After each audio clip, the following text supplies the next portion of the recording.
Nick Rutter from McKee's37.com. In this video, I'm going to give you an up-close and personal look along with a review of the RUPES HLR75.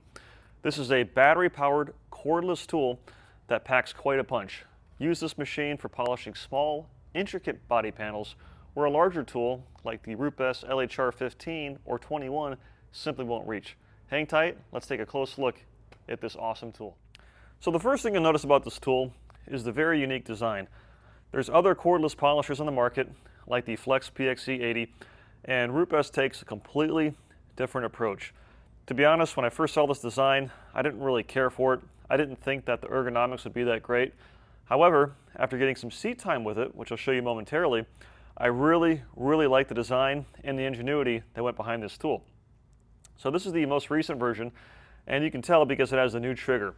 The previous tool did not have a lock like this, so what would happen is when you set it down, the trigger would go off, and if you had a pad on there with any polish residue, it would sling all over the place. So fortunately, RUPES fixed that, and when you look at the tool, it's very stylish, as you'd imagine, being from RUPES, Italian company.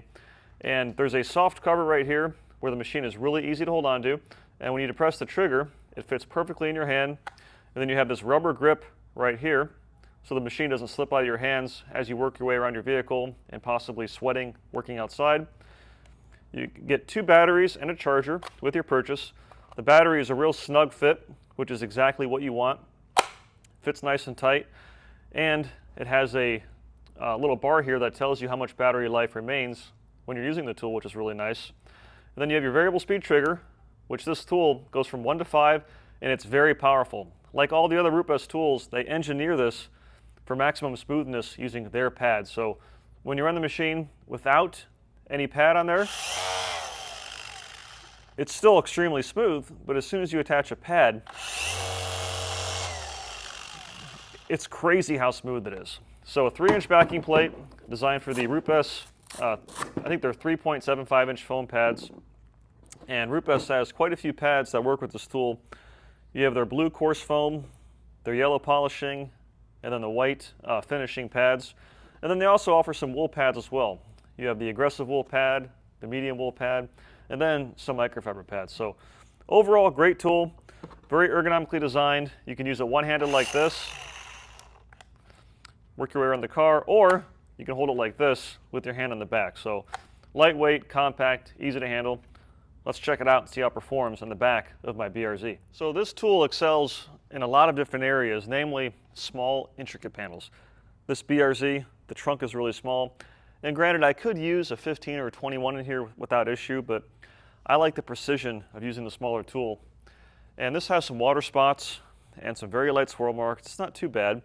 And in my experience, this paint is really soft, which soft paint really works well with the RUPES yellow foam pad or their white foam pad. This does not cause any marring, especially when paired with a high quality polish. Now, RUPES has their own polishes and they're top notch. McKee's 37 finisher polish, that's my favorite, as you can expect, because I played a role in developing it. And it's outstanding, and a little bit goes a long way. And on soft paint, it does not haze or scour the finish, and it works extremely well with this yellow RUPES pad. So with this machine, it's at speed 0 right now, which means I can depress the trigger and not have anything happen. I can turn it up to 1 just to spread the polish out. So once you spread it out, you can turn your speed up to 2 or 3. This machine has 5 speeds, but to be honest with you, you're never really going to use speed 4 or 5. It's got plenty of power just at speed 2 and 3.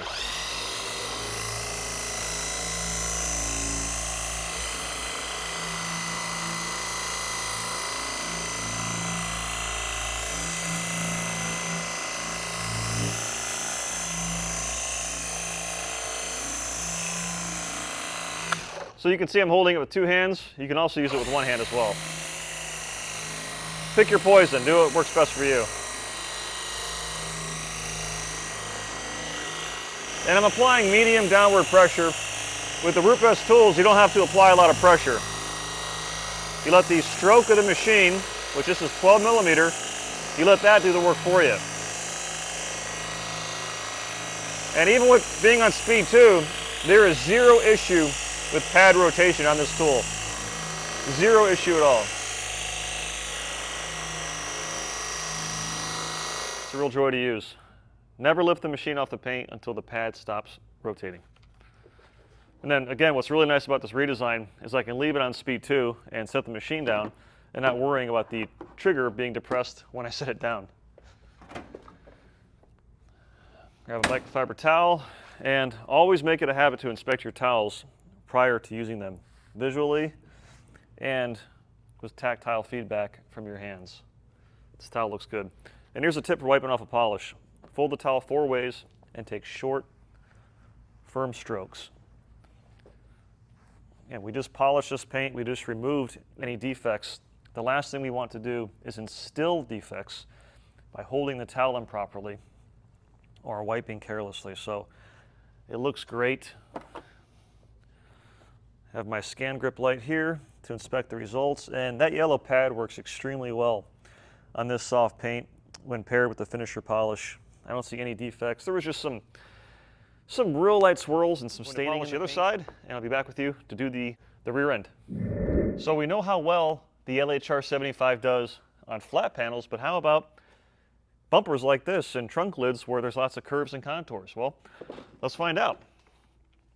So I use the same process as I did for the trunk lid. I have McKee's 37 finisher polish. Doesn't take much at all. And then we'll start by polishing this trunk lid. And one thing you can do is you can actually open this up. A lot of times that makes it a little bit easier, but it has to be unlocked. So let me grab the keys. Just like that. I'm back with the keys. So by opening the trunk lid, you're able to get more precise right here. When the trunk is closed, then you have to worry about the pad hitting the paint, which is not really going to cause any damage, but it's just not that effective for working clean. So got my polish. I'm actually going to do the dab method around here, just to spread it out so I can work this trunk lid, turn the speed down, turn it up. And for this, I'll work one-handed.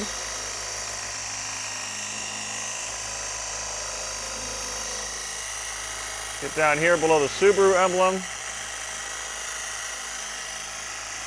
No issues at all. And then when I go across where the polish is here, I'm going to tilt the machine a little bit. And I'm on speed 2. Go around the emblem. If you think I should take the emblems off, leave a note in the comments box. I think it looked pretty nice, no emblems. Oh. So this polish, like I mentioned, has a really long working time. Just keeps going and going and going and going. All right, set the tool down. And then at one point, the pad hit some water that dripped down here. I just gave this car a rinseless wash, so there's some water that's leaking.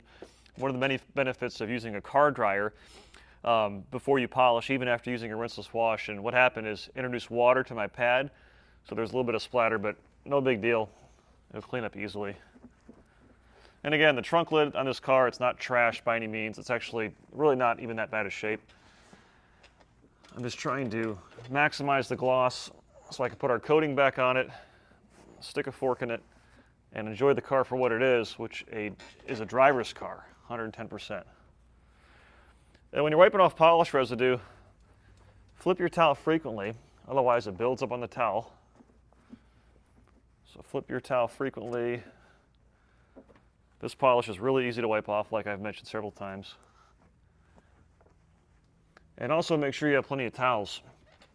Now, there's nothing wrong with going to your local wholesale warehouse and buying some towels and using those for dirty jobs, but I'll tell you, when it comes to wiping off polish, get yourself some high quality towels. There's a lot of different suppliers online, and if the price seems too good to be true, then it usually is, unless the company has a business model where they don't work for a profit. Buy from a reputable company like McKee's 37, shameless plug, and rest assured that I've done my homework and that you are only buying the best towels. Looks perfect. Really, really nice. So this is finished. It looks great. And I can actually open the trunk back up to polish this area. This has a paint protection film installed from the factory or possibly from the dealership, so I'm not going to polish over that. That's serving its purpose to protect the bumper from any groceries or anything I'm loading into the car. But I will polish the rest of the areas, and I'm actually going to do a time lapse here so you can see me in action. Then I'll wrap this up and I'll tell you my final thoughts on the RUPES LHR75. So let's get to it.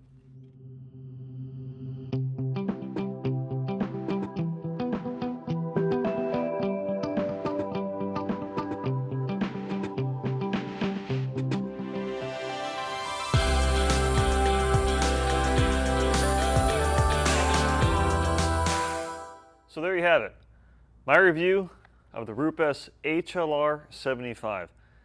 This is an outstanding tool, a lot of bang for your buck. It has a ton of power and the ergonomics are awesome. Now, with this tool, you can buy it as a standalone tool or you can buy it as a kit that bundles some pads, some of the RUPES polishes, which are also top-notch, the charger, 2 batteries, all packaged in a really nice hard carrying case. So in my opinion, that's the way to go. You need to buy pads and stuff anyway, and you can never have too much polishing compound. So I would definitely go for the kit, and I'll put a link below for more information. If you like videos like this, give me a thumbs up, subscribe, turn on your notifications bell, and most importantly, shop at McKee's37.com. If you have any questions or comments, you can call me directly, or you can post them in the comments section below. Thank you so much for watching.